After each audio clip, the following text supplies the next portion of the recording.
SF90 from David Lee on the David Lee Ferrari Collector YouTube channel. David has just started his channel. He's got some amazing cars in here, and today I'm going to be driving this car for my channel and reviewing it, showing all of the quirks and features, and I'm very excited to check it out. And later I'll be talking to David about this car and sort of our thoughts about the driving experience of this car versus some of his amazing other Ferraris.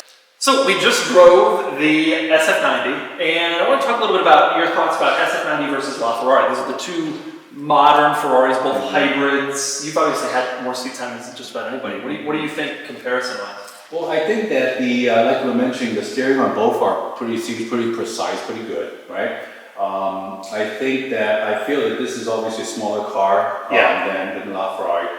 But the big difference is the way the hybrid works. But didn't you agree? You drove it too, and the LaFerrari seems like most of the time the engine, even though it's a electric, also boosts and help, but it seems like rarely it's on the hybrid mode. I mean, on the electric mode. Yeah. Only maybe when you're parking and you're moving back and forth, it goes into that quiet. But most of the time it's on the power mode, on the gas mode. But this one, you can see that the electric part comes on very often, even at the performance mode, and certainly at the hybrid mode comes on a lot. Right. Yeah, I know that was such a surprise, and yes, different in LaFerrari in that sense. Because when LaFerrari came out, there was 918 and P1, and I think you could drive both of those cars some number of miles on electric, but you couldn't with LaFerrari. Right. But you can with it. So you could drive it, and like you said, it kind of comes in and out, and it's actually fairly seamless. It was surprised how much it would transition from electric to gasoline without you really realizing it. That car just seemed more intimidating to drive, but I wonder if it's because you know what it is. I wonder if it's a mental thing more than anything else. This car just felt like easier. Well, this is it's amazing because it does make. I do feel that you were more at ease with this car, but yet this car has the performance, of the LaFerrari, or even better. Do you think that this beats that on the track? Is that what people say? Well, I don't know if it beats it on the what they say, but it's definitely comparable. That would be a good, sense. Like if they took it around the track, if the people take it over, maybe like Top Gear, whoever, to see what those numbers would be compared to LaFerrari. Right, because we were talking about how this isn't technically one of these cars, but from a performance standpoint, I mean, they're saying 0 to 60 in 2.5 seconds. That's not as fast as you're ever going to get in any car. Well, but LaFerrari was produced in 2014. Right. So this is 2021. So you got 5 years past now. You know, it would be, I mean, the technology being better, I mean, that is understandable. Yeah. It's interesting though, but certainly you feel like you have more space. I don't know, it just feels like a little bit more of a relaxing car. It doesn't feel like a relaxed car.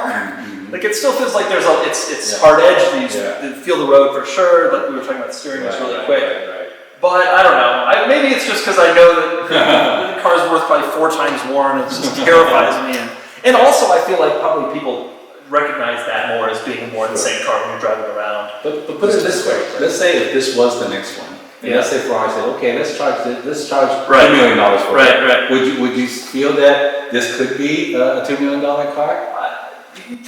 Why not? I think that the value in these cars, in the ultimate supercars, lies a lot in their collectability rather than anything else. I mean, if you look at 288 GTO, ultimately the car looks a lot like a 308. There's a lot of similarities there. The specialness of that car is derived from the fact that they didn't make very many of them and the fact that it's unusual and collectible in that sense.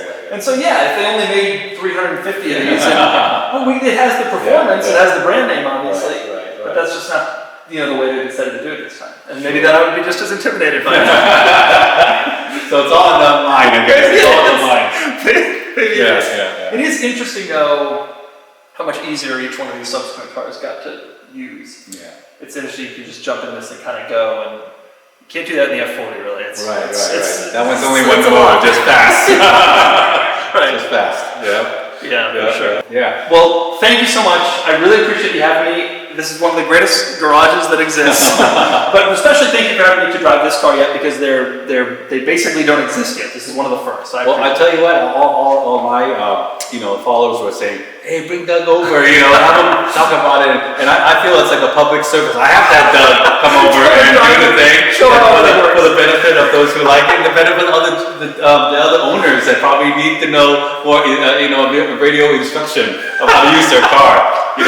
So good. Well, I appreciate it. Thank you very much for that. And I look forward to the next one, which will surely come. For sure. I'll dial you. So that's the SF90. Stay tuned for more great content from David Lee on the David Lee Ferrari Collector YouTube channel with some amazing cars that David owns.